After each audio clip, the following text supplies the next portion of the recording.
This is Geek Gab with your host, Dornall, and me, Daddy Warpig. We are back. Geek Gab for Saturday, October 12th, 2019.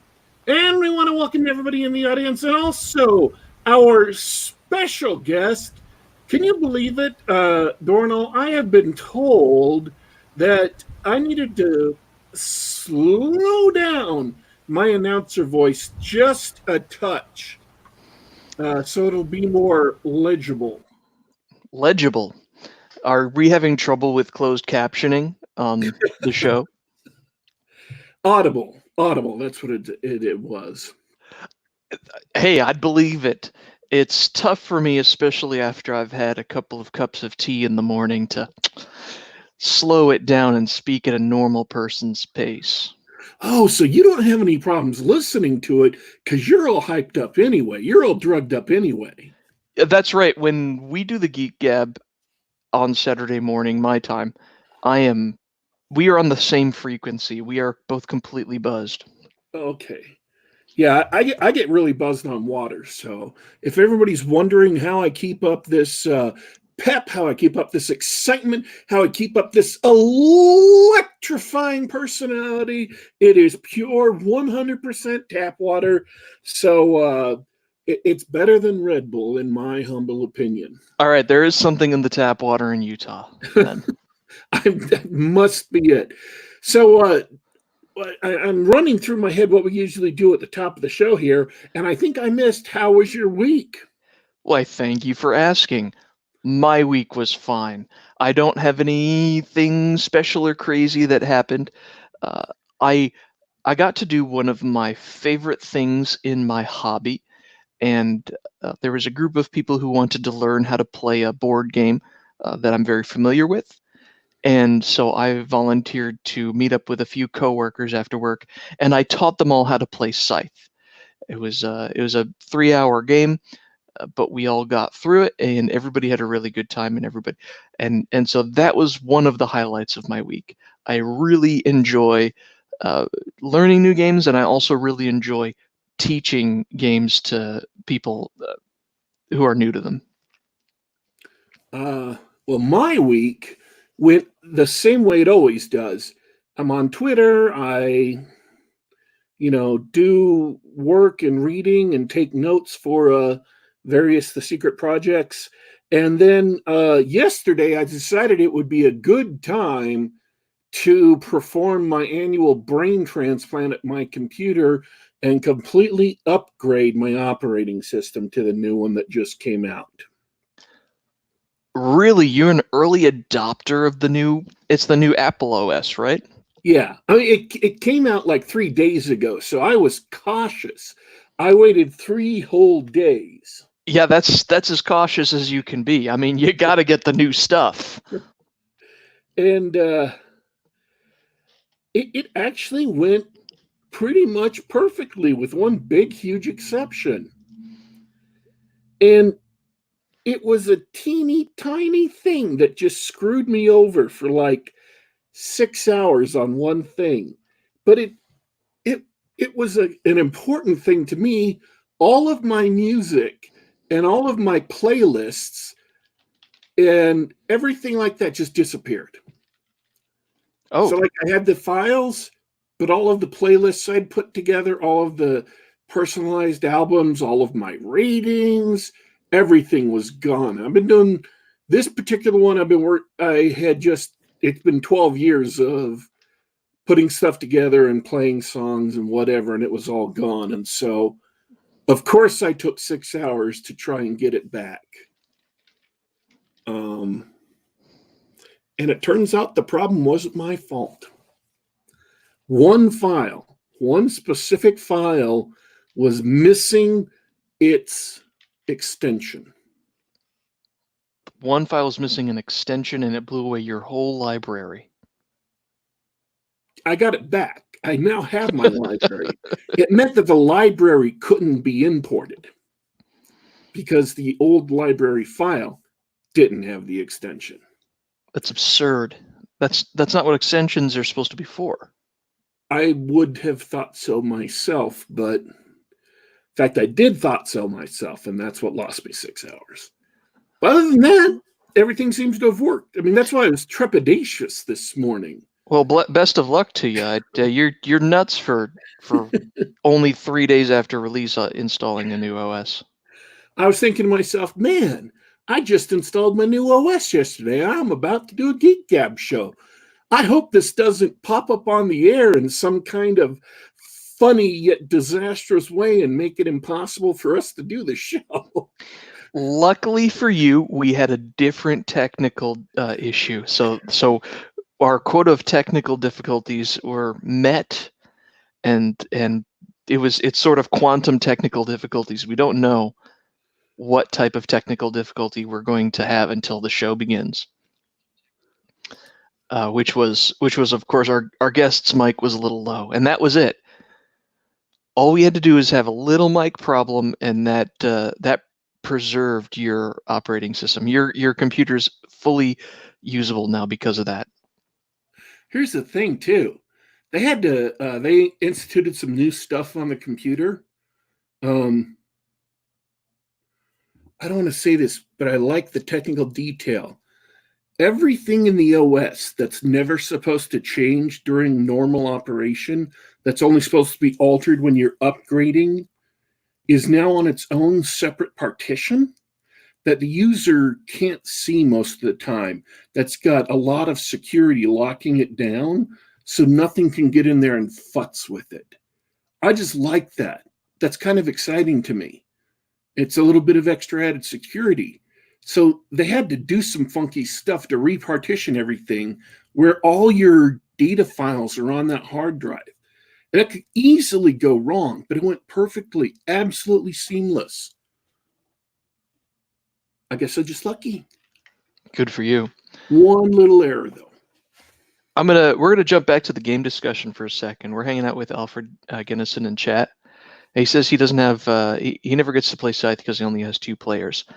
The Stonemaier Games came out with earlier this year a modular board for Scythe, and it uses big cardboard megahexes where you can block off other parts of the map or construct a new map to play with. I highly recommend it if you only have 2 or 3 players around. Get that modular board. I may try and find the link for you guys later. Get the modular board. I've tried it with 3-player games, and it's beautiful. For those of you who do not know, who don't play Scythe, Scythe is a large board, and if you play with fewer than 4 people, there's a lot of empty space. And so a player who's sort of left alone on one side of the map can have a huge advantage. They don't have anybody disrupting their plans. So I highly recommend the modular board. I haven't tried it with 2, but with 3 players, it's really good. So we have a guest. We sure do. You know T.C. McCarthy much better than I do. Why don't you do a proper introduction for the man? Well, T.C. McCarthy is a science fiction and fantasy author. He is also, his new book is just out through, I believe, Baen Books. I'm afraid now. See? Baen Books is correct. I was doing all my research ahead of time. Hey, welcome to the show, TC. Feel free to jump in anytime. It's all good. No, you got it. You got it. I'll keep listening. This is great. Anyways, he made 3 well-received novels, Germline, Chimera, and Exogene. It's a trilogy, and they all revolve around bioscience fiction. And then he released a military SF novel just recently, but like July, was that right? That's right. Yeah, July of this year. I mean, I also did research, but my research was like 3 days ago, so I am not as sanguine. And I got to read this from your Amazon page. T.C. McCarthy is a PhD scientist, a Fulbright Fellow, and a Howard Hughes biomedical research scholar. So when he writes science fiction, he knows whereof he speaks. That's this is one of the best introductions that I've ever heard. Keep going, please. So I noticed you've got a YouTube channel. So write that down for your next video. Like I'm gonna say that about myself. Holy cow. But no, Germline sounded really fascinating. A secret military program. I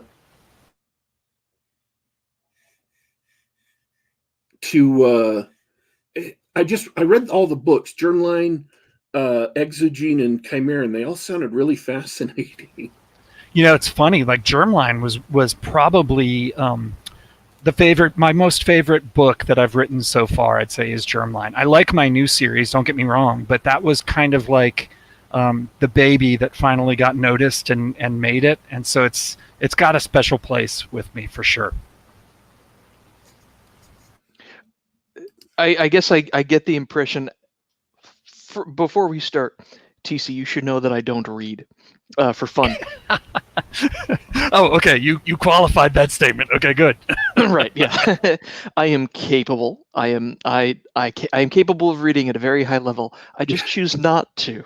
He's the only coder. He's the only computer tech wizard who doesn't read. They have to have somebody stand at his computer and sound out all the computer commands so he can write his code. Holy.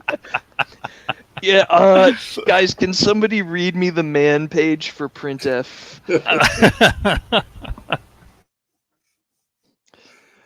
Yeah, I have not read any of your stuff. I'm getting the impression from the name and your background that it's sort of like a biological warfare thriller. Is that what Germline is? Yeah, it really is. It's kind of like the way that it was originally born in my mind was through this ongoing dialogue I have in my head. And let me make it clear, I'm not crazy, but I do sometimes sit there and think about things that are military in nature. And one of the things I always contemplate is, we've had this quote unquote war or multiple wars going on for so long now. What would it look like, if we had a peer-to-peer conflict, somebody who wasn't, a terrorist network or something, but one of our old adversaries, Russia and maybe China, and what would, in the near future, what would that war look like given the kind of current advances we see in biotech, in man-machine interface, those sorts of things? And that's one of the things that's fascinating, and I absolutely have to read this now, because one of the things that really bothers me about our potential future is all the research that's being put in, especially over in China with genetics.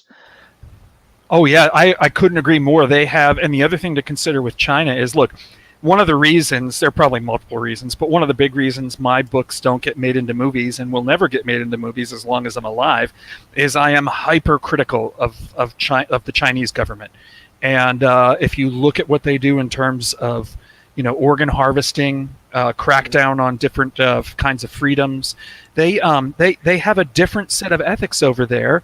And there are times when I'm sitting here contemplating the future, and I go to a dark place and think, the Chinese are going to be the first ones to go negative in terms of the use of biotech on the battlefield.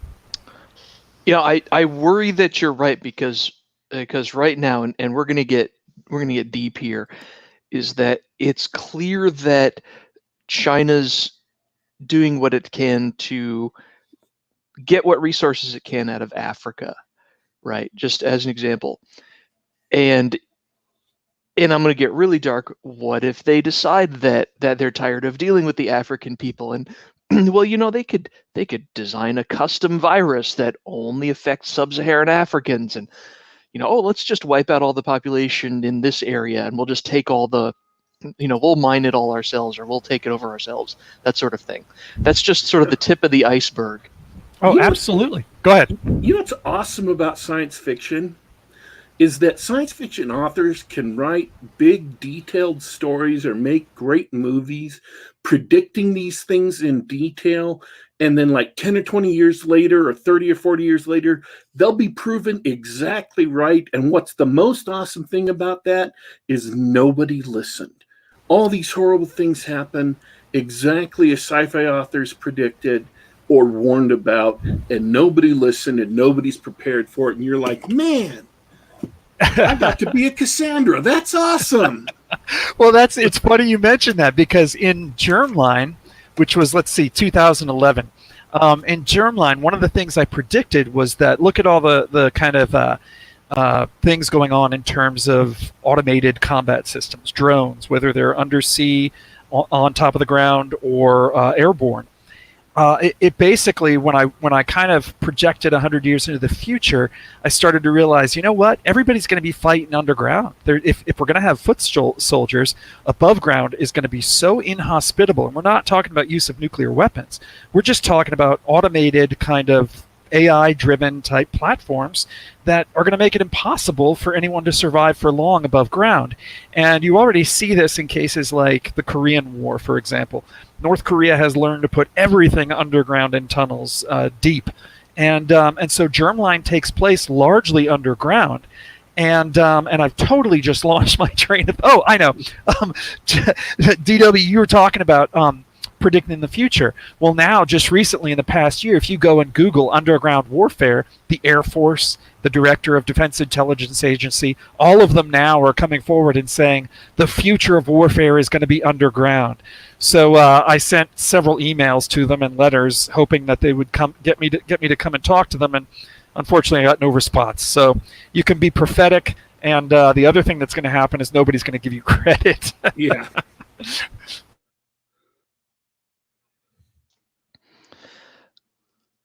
That's unfortunate.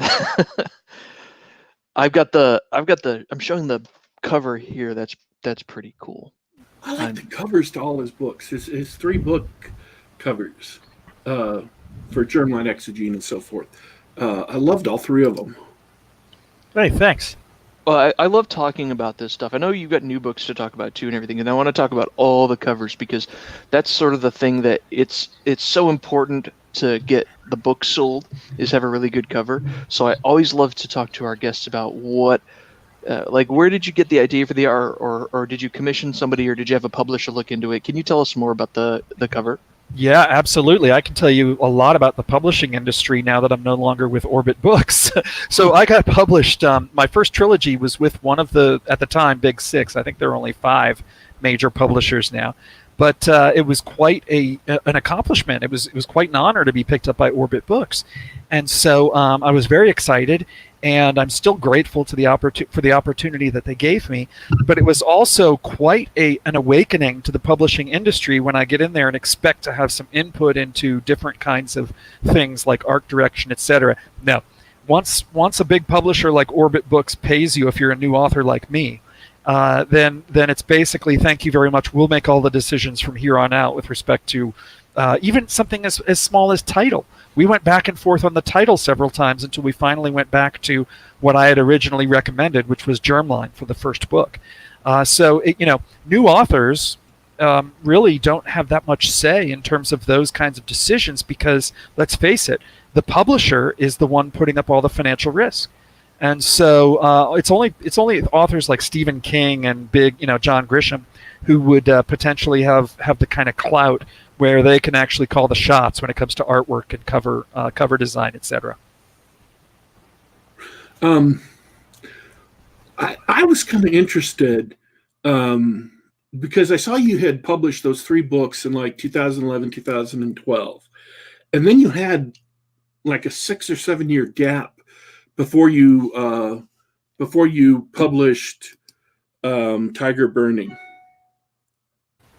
Yeah, so that's an interesting story. Certainly interesting to me. It was a kind of a good and bad type situation where at the end of my 3rd book, Chimera, the sales on those, I did really well for an author out of the gate, but I would never became a New York Times bestseller, etc. And in this day and age, when you're with the big publishers, if you're not becoming a bestseller, they tend to lean towards just cutting you loose. And so I knew that was one of the things that I might potentially be facing. And I started writing children's novels. I wrote a literary novel, and I started sending those out. None of them bit. So I was writing during that time period, but just nothing I was writing was really getting picked up. And I'll tell you another thing that happened during that time period is that I got really sick of the political situation going on in science fiction publishing specifically, but it's not just limited to that. If you look at publishing in general, and I hate to get political on you guys, stop me if this is getting in an area that you guys like to avoid, but publishing is ultra liberal in terms of its politics, and I am not. I'm not liberal, and I'm not one also to keep my mouth shut. And so I don't know if you guys remember the whole sad puppies kind of thing that went on, starting with Larry Correa and then going into Sad Puppies 2 and 3. I saw in Larry Correa and heard in his story a direct reflection of my experience first breaking into the publishing world. And so I reached a point where my agent was urging me to keep my mouth shut, and I just reached a point where I was like, you know what, F you. I'm not going to keep my mouth shut. And I spoke up, and I have no regrets about speaking up. I knew full well if I spoke up in support of Larry Correa and Sad Puppies that I would be ostracized and basically viewed as some sort of lesser being, and that was exactly what happened. So there was a lot going on in that time period, that all of which resulted in my having to find a different publisher if I wanted to publish science fiction. And thank God Baen Books exists. Yeah, I'm glad to hear that. I'm glad to hear that Baen was able to bail you out. We're very familiar with Sad Puppies. Daddy Warpig became the most evil man on Twitter for daring to bridge the graph between Gamergate and Sad Puppies, and that was a very entertaining time here on the show. I was there. I was on Twitter, engaged. That was awesome. I got the 15 minutes of hate or 2-minute hate lasted 2 weeks. That was just cool. I wasn't even upset, man. That was just awesome. I got written up in Wired. I got written up in ladies magazines. Oh my God, I remember that. Yeah, they were coming after you. They were coming after Correa in those magazines. I had totally forgotten about that. Yeah, that was cool. I'm not even complaining about that. That was just funny. That, they picked one guy to blame everything for until they realized they could blame Vox Days. So, oh yeah, Vox Days is a much easier target than Daddy Warpig. And what kills me about that, looking back on that and everything, is just the I don't know why I'm surprised, but it just shocks me when I see people on the left just outright lie about people like DW, about people like John Della Ross. The list goes on. Larry Correa, Sarah, is it Sarah Hoyt? I've forgotten her last name now. Whatever. Yes, that's right, Sarah Hoyt. The lies, they just don't stop.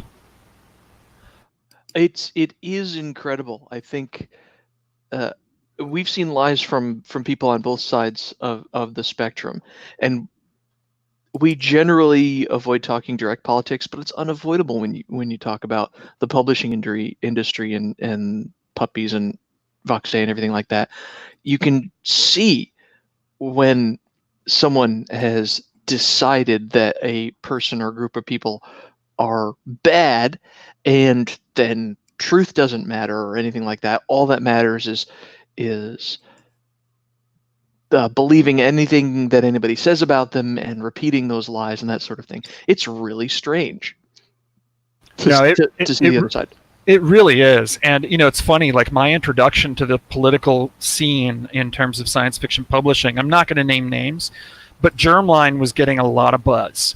And it was written up in Wired. It was written up in a number of science fiction magazines.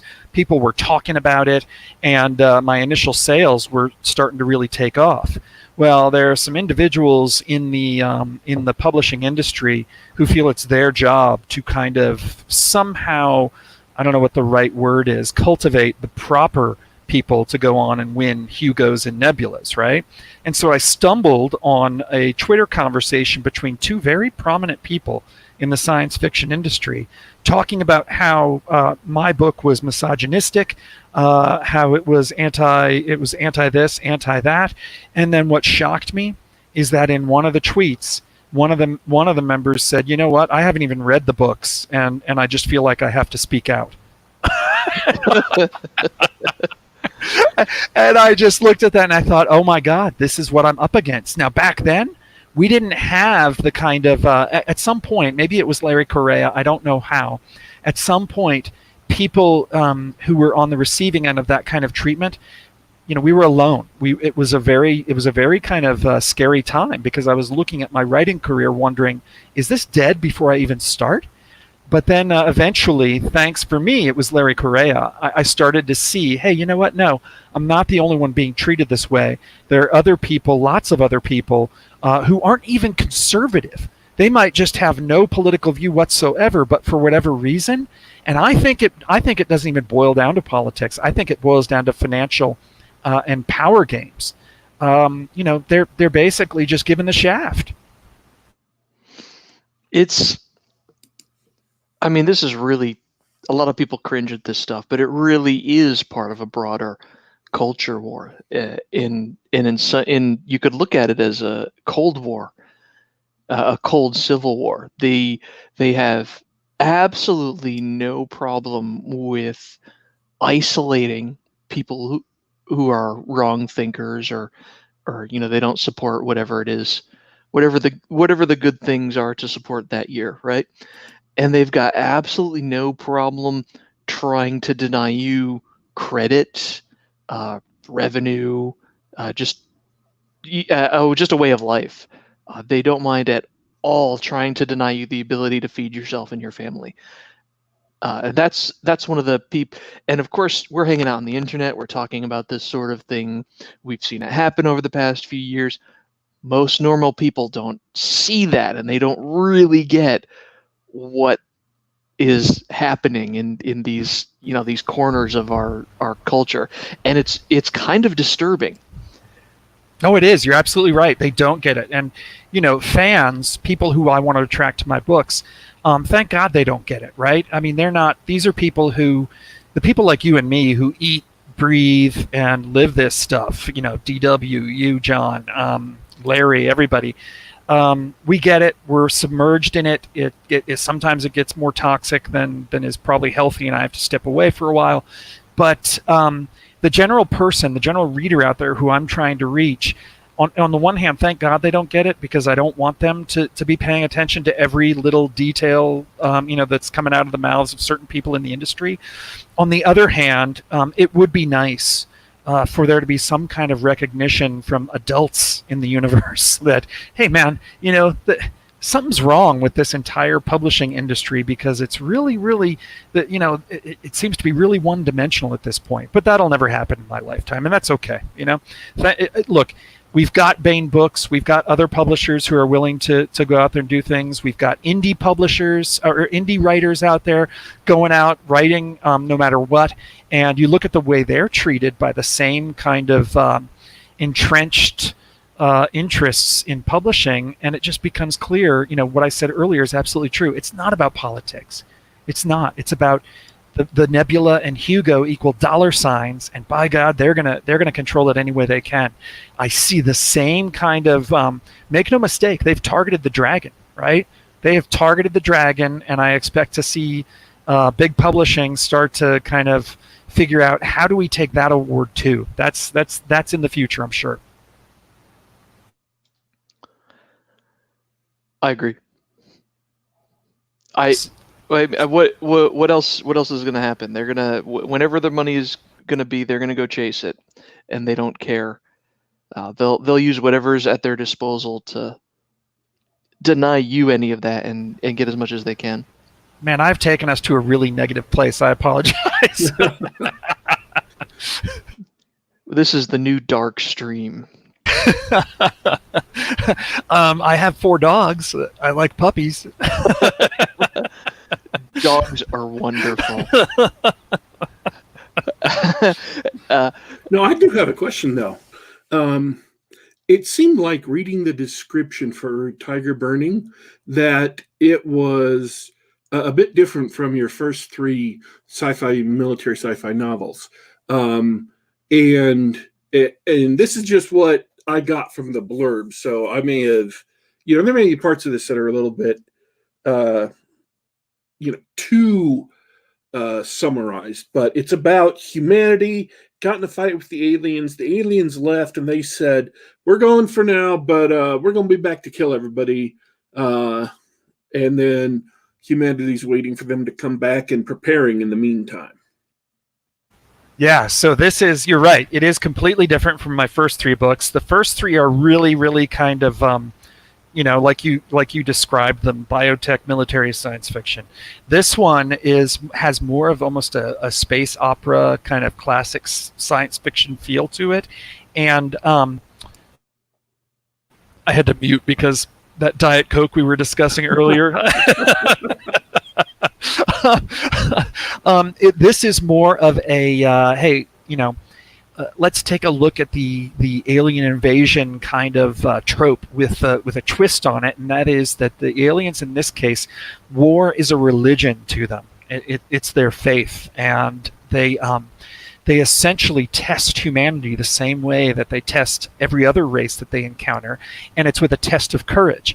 And so you get this one schlub who basically leaves Earth to go serve as a kind of supply logistics type guy, lugging material from the behind the lines to the front lines of this alien war on this alien planet. And the aliens in this case are called the Soman. And the Soman basically have this test where as soon as you do a certain number of supply runs, you get to have a choice. You can either become this kind of supply guru and have all the slaves that you want, all the income that you want, be rich, wealthy, comfortable, or you can go back home and give it all up. And in this case, the guy who is from Earth just decides, you know what, I miss my girlfriend, I miss my family, I miss Earth food, I'm going to go home. And the aliens mistake that for, him giving them the middle finger and saying, no, we're going to fight you. And well, they don't mistake it, but they kind of do. And so that in their religion and their faith, that result to the test means, aha, this race, humanity, is worth fighting. We're going to give them all of our technology, all of our history, all of our everything, and in 100 years, we're going to come back to their planet Earth, and we're going to fight them fair. And so that's where the story starts. Is humanity has 100 years to get ready for their return, and they have to start moving fast. That's a funny setup. And that's a definite twist on the usual alien invasion thing, where it's usually a one-sided war. They're this horrible creatures, but you make it sound like it's a alien race of honorable samurai who we want to have a fair fight. Exactly. Only as the thing shows, it looks like robot insect samurai. That is an interesting kind of side thing going on. I mentioned earlier, well, it's probably clear to anyone listening, I'm kind of a political guy. And when I look at what's going on today, especially, I see a lot of warning signs in terms of the Chinese government. Now, don't get me wrong. The Chinese people are lovely. I am not talking about Chinese people in general. I'm talking specifically about the Chi-Com government that we've got right now and that we've had for quite some time, ever since Mao. And there's a side kind of subplot going on in the universe where this all takes place. And as humanity is getting ready to prepare for these invaders, the Chinese have essentially given up their humanity, and they have fully merged with machine. So what you wind up with is more of this biotech kind of future looking that I love to do. And what would happen if the Chinese government decided that, hey, why don't we just start breeding people to interface with machines? The human brain is, in this universe, we've discovered AI, but to avoid it taking over, they don't go all the way. So these computers are these things called semi-aware, really, really smart, not strictly AI in the sense that maybe we all think of in terms of the singularity.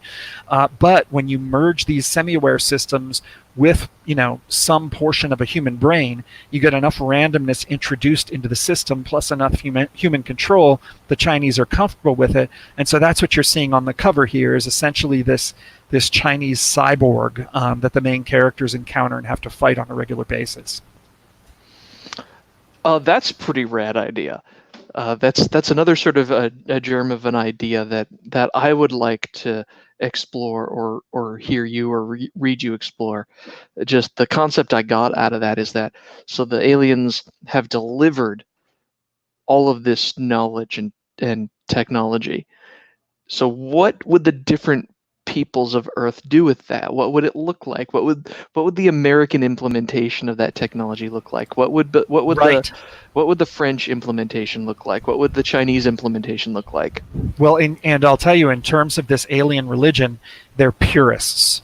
So the Soman, the aliens, the Soman, they don't do any kind of machine augmentation or anything like that when they go into combat. They do wear armor, they do carry weapons, they take risks though. It's part of their system of honor. You basically have to be, who you are genetically. That's kind of ingrained in their faith. And so the Chinese got none of the technology. They look at the Chinese as an abomination, the way that they've abandoned their original kind of genetic construct in favor of this hybrid machine, organic kind of life. And so there's an element of fear in terms of these, and it's not just America. It's a group that I refer to as the Allies, where it's a lot of the Southeast Asian countries, Pacific Islanders, America, European countries. They've banded together to stay human and to adopt themselves to prepare for the fight.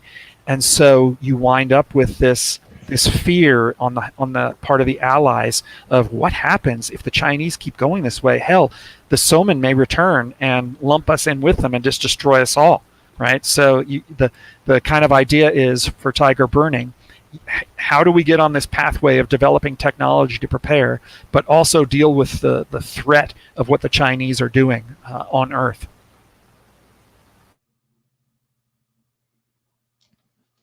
Muted myself for a second. Sorry.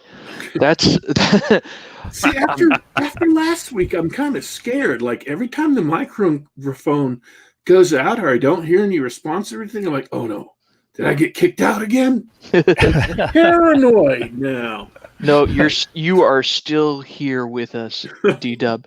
So I've got to ask with that setup, maybe I'm just not a space opera guy, but what I really want is I want to read all of the cyberpunk novels that you're going to write for that 100 years as the crazy technology develops and the Chinese figure out how to turn themselves into cyborgs. Because that sounds pretty rad. That is exactly Tyger Burning. Somebody else referred to it as cyberpunk. It definitely has a cyberpunk feel to it, for sure. Well, I mean, yeah, if you got something like a third of humanity deciding that, it would be rad to, why don't we just merge physically with these cool technology and turn ourselves into super people?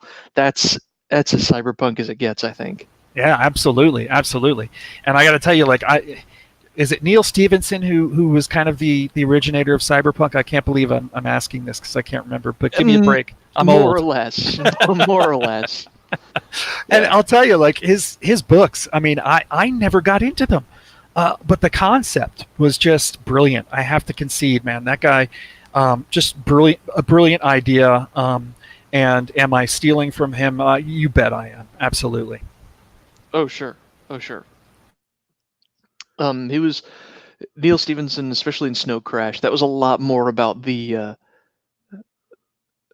potential modifications to the brain. Of course, the whole thing about what did they call it? The programming, or I'm forgetting the words that he used. But yeah, basically mental programming using special words and language and technological upgrades. And that stuff is really hard to conceive of, too, for somebody who's not in the industry. It would probably be easier for you to conceive of what it's going to look like than me. But it just means that I have to do a lot more reading and kind of studying of what does this all mean. And it's not like I'm a technophobe, but I'm just not around it as much as you guys probably are. Well, frankly, and especially in my day-to-day and my line of work, I work at a giant tech corp. It's really all about money. there's a lot of people who are interested in crazy, far-reaching stuff, but for the most part, we're trying to make good software products that we can sell to people who can't do this stuff otherwise, and which is sort of I don't know, that sounds a little sad, but unfortunately, there is a R&D department, and but I don't think there are any secret labs where we're working on crazy stuff. I don't know. You know what I'll do? I'll get my top secret clearance. I'll find my way into one of those R&D labs at work, and then I won't tell you because I can't. No, it won't. And you won't be able to find it by going for R&D. You've got to look for doors labeled like typewriter repair, or What is typewriter repair needed for at Microsoft? Yeah. I don't know, I'll just forget about it. Just better not think about things like that. All I'm saying is a company that has had this much trouble trying to put together a decent video game machine probably isn't building something that's going to be able to kill the planet. You could be right. Yeah. Wow, this coming from the guy who loves his Xbox. I do. Hey, I love Xbox too. Wait, there's a new one? Does this mean I have to buy something else? There's a new one coming out in a year. The Xbox 360 was one of the best consoles ever made. Fight me. I can't. Well, hey, can I talk about one other thing that I before I'm looking at the clock and I don't know, what is it? Is this thing go on for an hour, or how long do you guys? We're going to go as long as we have material for, but we usually stop after an hour, and you can bring up anything you want. We've already bursted the politics bubble, so screw it. Yeah. Well, I apologize. I feel bad now, but no, I was going to say that DW mentioned earlier in terms of science fiction and fantasy. One of the things that I've started noticing in the industry too is, I should say I noticed it a while ago, but it's still true today. Fantasy is huge, man. Like, that is a big deal. That is, of the two, science fiction versus fantasy. Fantasy is absolutely the more kind of popular of those two particular subgenres, and I'm trying to kind of move in the direction of maybe putting out some urban fantasy in the near future. And the first thing that you all will probably see of it is Tony Weisskopf at Baen Books has greenlit an anthology called, I can't remember if there's an actual title for it yet, but it's basically a weird World War III anthology. And so it's very much a look at what would happen in terms of urban fantasy type settings, etc., with respect to the Cold War and World War III. And so my story in there kind of is it's weird. it's a combination of maybe Hunter S. Thompson and Apocalypse Now, Piers Anthony, and maybe some Jim Butcher, where you've got these special forces guys who are out there dealing with multidimensional monsters and demons, and the way that they stay anchored to our particular universe is through subjecting themselves voluntarily to syphilis shots and peyote capsules taken on a frequent basis. So I'm really proud of that story, and I just wrote Tony a note today saying, you know something? If we decide for whatever reason to take a break from the Tyger Burning series, and I want to do some fantasy, I think this could form the foundation of a good kind of urban fantasy series of books as well. So I'm excited about that. That's got that anthology too is like, I think like A lot of big names in that. David Drake's going to be in that. Mike Resnick, Brad Torgerson. How could we not have mentioned Brad Torgerson? He's awesome, and he's going to be in that anthology. John Langan, Nick Mamatas, Sarah Hoyt. I'm reading from a list now because I couldn't remember these names if it killed me. Sarah Hoyt, Alex Schwartzman, Brian Trent, Martin Shoemaker, Eric James, Stone, and Stephen Lawson, and I think there are going to be others as well. So that's another thing that I've got on the front burner. It'll be coming out, I think, probably early part of next year, but it should be really, really cool. That sounds good. Well, you know what? We'll definitely have you back when that's out to talk about that, because of the authors I read, which is none, Jim Butcher is someone that I actually will go out and read a new book that he comes out with. He's so entertaining. Yeah, he's so good, and you couldn't have paid me to read urban fantasy, right? Yeah, before Jim Butcher, but the person who introduced me to Jim Butcher said, "Okay, look, I know you don't really read much, but get this, necromancy, right? He's a wizard in the phone book, necromancy, and he raises a dinosaur." Yeah. from the museum. And for some reason, when I think of DW, I think of Jim Butcher. Like they seem like the same people. I don't know. DW, are you really Jim Butcher? I don't. I'm not really Jim Butcher, but I'm a big Jim Butcher fan. Oh, yeah. he just kills it. Yeah. So yeah, I think urban fantasy is an awesome way to go if you want to reach audiences, and especially if you like that sort of thing. You made a really good point, because we've had kerfluffles on the show and on Twitter about fantasy versus science fiction, and you made a really good point, which is no matter how you categorize it, fantasy is a lot more popular as a subgenre, or if you will, when you look at all of science fiction, the stories that have more in common with fantasy stories, the more in common you have with stuff like Lord of the Rings or whatever, is more popular. I think it's absolutely true. Absolutely. I don't think I think that is absolute fact, the way you phrased it. Yeah. That's my job, phrasing things so that they can't be denied.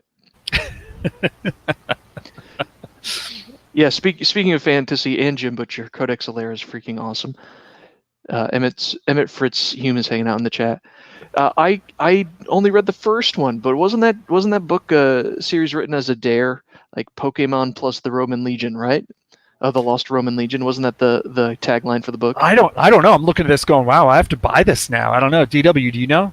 What happened was Jim made a statement that it was an argument on a message board. So it was born out of an internet argument.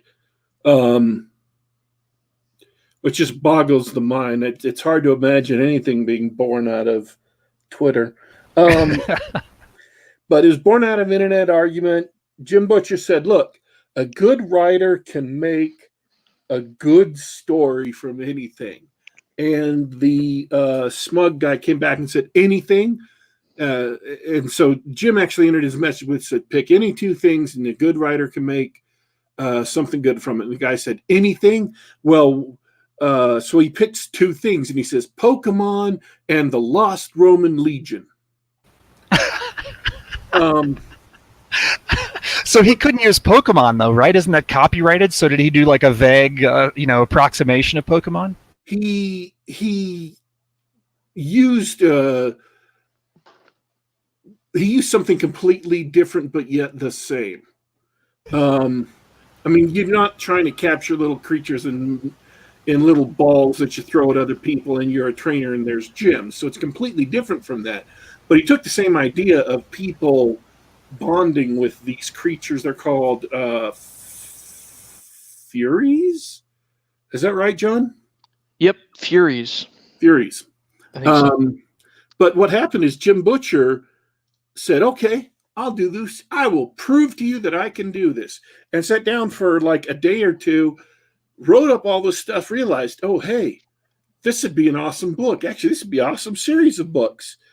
And then, came back and the guy said, see, I told you couldn't do it, because he's not going to write about it in the message post. He's got books to make money off of.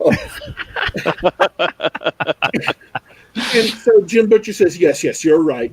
And then goes away and writes books. That's awesome. That is awesome. I'm buying those now. Yeah, I haven't read any of those. Another good book of his that I'm waiting for the sequels to is The Aeronaut's Windlass. I think it's one of the best books he's ever written. But it's apparently the first of a trilogy or something like that. All right, so TC, you can't do what these guys are doing. You can't just leave trilogies hanging. You can't go Butcher. You can't go Rothfuss on us. Until I finish the Tyger Burning series, is that what you're telling me? At the very least, you got to finish that out. Yeah. I think you're right. No, see, that was your fault, man. I was complaining about that, John, and you're the one who convinced me that I needed to be patient, needed to have some empathy for Mr. Butcher because, like, he got married, and so that was a big change in his life, and so he spent even just 2 years. How much and plus part of that was writing the book. So I'm like, okay, yeah, that's a real big life change. And then he also moved and, stuff. So, yeah. I ran out of all empathy for other human beings. Well, you must really have a grudge against George R.R. Martin. Aren't we waiting for something else from him still? Isn't there another book coming? I'm not waiting for jack shit from that guy. Are you kidding me? I got about 50 pages into the first Wheel of Time, the first Song of Ice and Fire, the fucking the Game of Thrones is the name of the first book. I got like 50 pages into that. I didn't even make it to the infamous brother sister scene, and I'm like, no, I don't want to read any more of this. This is trash. Well, and what is up with that? What is up with this kind of? What is the phrase that they use? The grim dark kind of fantasy. I don't think. Look, I know those kinds of books sell. It's you could. There's no disputing it. I have no desire to write that. Yeah, I think we've had enough of it. It's been going on at least since the 90s.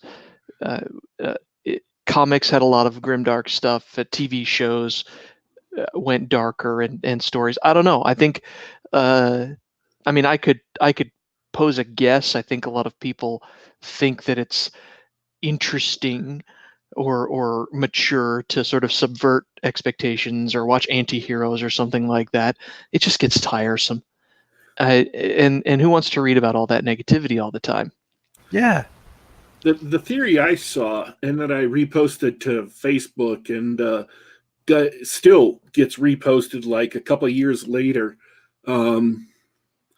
was that J.R.R. Tolkien lived through the hell of World War I with all of the gruesomeness. And if you've seen, what is that movie? Dang it. I had to buy it to watch it because I couldn't find a showing anywhere. The World War I movie, John, you went and saw it. Oh, the reconstructed They Shall Not footage. Grow Old. They Shall Not Grow Old. Okay. So, that was great. Yeah. If you've seen They Shall Not Grow Old, you know the kind of things they had to endure. The kind of gruesomeness, yada, yada, yada. So, J.R.R. Tolkien lives through that kind of stuff in World War I, and he comes out of it, and he's writing like The Hobbit, and he's writing The Lord of the Rings, right? Mm-hmm. And he's writing Smith of Wotten Major and Farmer Giles of Ham and all of these other stories, Leaf by Niggle, that are not grimdark. Damn, GW, you know a lot about this. Keep going. Wow.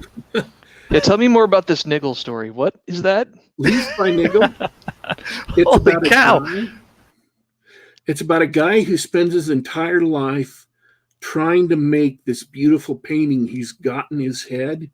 And every time he gets a little bit of time to work on it, some other disaster happens and it gets cut back, or the local council comes and takes all his canvas and poles to fix somebody's house, and he finally dies, and he hasn't got anything done of this vast forest he imagines in his mind except one little leaf.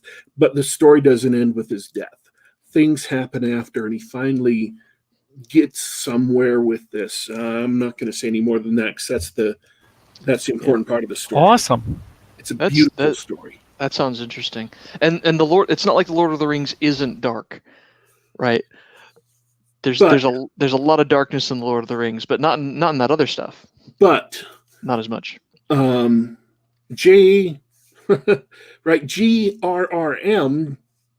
George R.R. Martin, was a draft dodger, a war protester during Vietnam. He didn't go anywhere. He didn't do anything. And what he comes out with is this story where rape is a heavy, heavy theme, where it's grim and gruesome, and the only thing that happens is everybody who gets a plan and is going places gets spiked, and their plans fail, and everything is ugly, and people are dying, and all of this, just the ugly sorts of things you can imagine. So someone who came out of war and deprivation and hardship writes beautiful stories of struggle and overcoming struggle, where good wins and evil is defeated. Someone who came out of comfort and wealth and didn't have to go to war. They write stories where ugliness is celebrated, where there is no good and everyone is ugly and evil. Well, and I'll add one thing too, in terms of, like, I often wonder if J.R.R. Tolkien had a deep amount of faith in his particular religion, and he and C.S. Lewis both, I think. C.S. Lewis went through a crisis of faith, and Tolkien was there to kind of talk him through it and help him through it, and so C.S. Lewis went back to his original faith, etc. I don't see any sign of faith in George R.R. Martin, but I could be wrong. I don't know.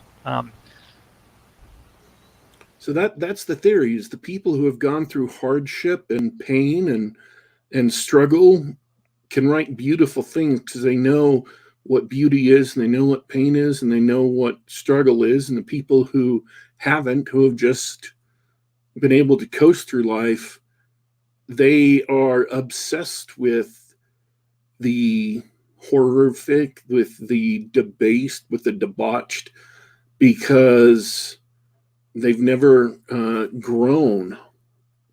They've never had those things. They've never developed their character. Whatever you want to describe it as, that's just, you can look at that again and again and again and see that happen. Yeah. I think it's a theory that seems to be rooted empirically in what we certainly see.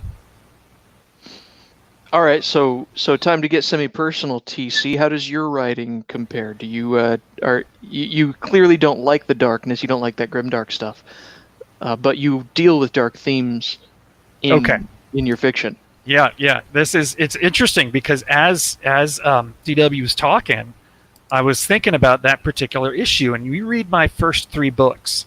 It was during a time in my life where I had gone through a period of, let's just call it, loss of faith, right? And you'll notice there's a difference between where I'm going with Tyger Burning and where I went with the original 3 books I did, Germline, Exogene, and Chimera. Those are dark. Those are, not as bad as the kind of... Oops, sorry, I hit mute by accident. Those are dark. They're not as bad as the GRRM kind of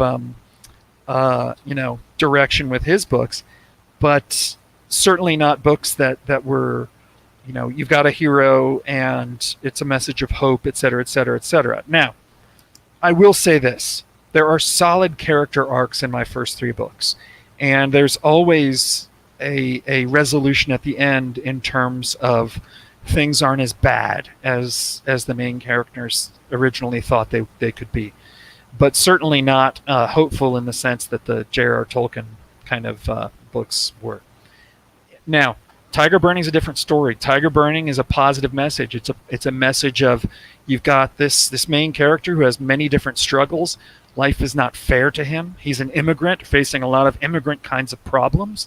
But in the end, through perseverance and the decision to basically shoulder the burden he's been given, good things happen, right? And so I don't know. Just hearing DW talk about the theory, I'm thinking, man, I've lived that theory. There could be some truth to that. Well, that's really interesting. I like to hear that. I like to hear about the journey, frankly, because I repeat, I don't really read, so I don't really care about the books. No, I don't mean that second part or the first part. One of those parts I didn't mean. Yeah. Jokes aside, we're running low on time, but whatever else you want to talk about, we'll talk about. What's on your mind, TC? Oh man, let's see. I put a plug in for the upcoming anthology that I'm in. We've been talking about Tyger Burning. I think my brain is dead now, John and DW. Okay. that was. It usually happens after about an hour. It really does. I looked at the clock. Maybe that was the problem. I looked and I saw 1 hour, and I thought, oh. Yeah, your brain was like, yeah, I guess it's okay if we stop now. It's all right. All right. Well, we'll grab another Diet Coke and we'll do this again sometime. Awesome. I'd like to thank you for coming on the show. It was a lot of fun. I love talking to new people. I love hearing stuff about authors. And special thanks to everybody hanging out in the chat. I love talking with you guys live. We talked about Scythe the game and all the stuff we were also talking about on the show. I appreciate you guys listening in, and thanks to everybody listening live later. And hey, thank you so much for having me, DW and John. This has been a pleasure. I really appreciate it. Oh, sure.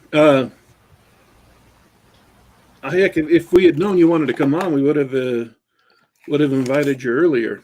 I'm bad at. Can you tell I'm bad at marketing and the whole business side of this little venture? John, did I tell you how this happened? What happened? Somebody who was a fan of TC's, as much as he doesn't spend time on Twitter, somebody who's a fan of TC's popped up and said, "Hey, Daddy Warpig, why don't you have TC McCarthy on Geek Gab?" I'm like, "Sure, if he wants to come on, we'll have him on. That's cool." And like within the next hour or two, TC responded and said, "Oh, I'd love to come on Geek Gab." I'm like, "Well, all right, let's take a DM." And it's so random, like, because I don't spend a lot of time on Twitter, and I was sitting there, like, I think I had been smoking a big cigar, and I was bored, and I was like, okay, I'll log on to Twitter and see what's been going on for the past week or whatever. And there's this message that was, like you said, about an hour earlier. It's like, oh my God, maybe I need to spend more time on this thing. That's cool, and that's a great story for folks who are listening. Do you want to hear us gab with somebody in particular, your favorite artist or author or whatever? You just poke them on Twitter, tag Daddy Warpig, and you'll get on the show. It's all good. All right. Well, I personally want to thank everybody. Thank Mr. McCarthy for coming on the show. It was a great show. Had a lot of fun. Wish him well with the anthology and with Tyger Burning. So everybody check that out. And I know they've been out for like 7 years and they're old, but still, honestly, Germline, Chimera, they all sound like really good books. So check them out on Amazon. They're actually, it looks like they're on sale right now. Germline's on sale for $3.99. Oh, that's a bargain. Yeah, Exogene, the second one in the series, is on sale for $1.99. They're out of print too, so get them now. I would get them now. I'm looking at the Kindle editions. So okay, yeah. I'm a digital media guy. People know this. I like carrying 800 books in the palm of my hand. If people knew my lifestyle, they'd understand. But yeah, they're all available right now, so you can pick them up on the Kindle for very reasonable prices. Check them out. And I want to thank everybody who is listening to the show live, everybody who is participating in chat, doubly especially. I want to thank everybody who will listen to the show later. As everybody knows, you can catch us on youtube.com/geekgab. That's youtube.com/geekgab. If you are subscribed to the show, if you're not subscribed, subscribe. If you are subscribed, just make sure you are still subscribed, because sometimes YouTube plays some funny tricks. And click the bell icon just to get some announcements as to when we're going live and things like that. If you don't want to listen on YouTube, you can listen to us, subscribe to the podcast on the Google Play Store, on the iTunes Store, or on SoundCloud.com. So you can listen to us on the device of your choice, or download it to your computer. We, your hosts, are signing out for today. But don't you worry. Don't you fret. We will be back.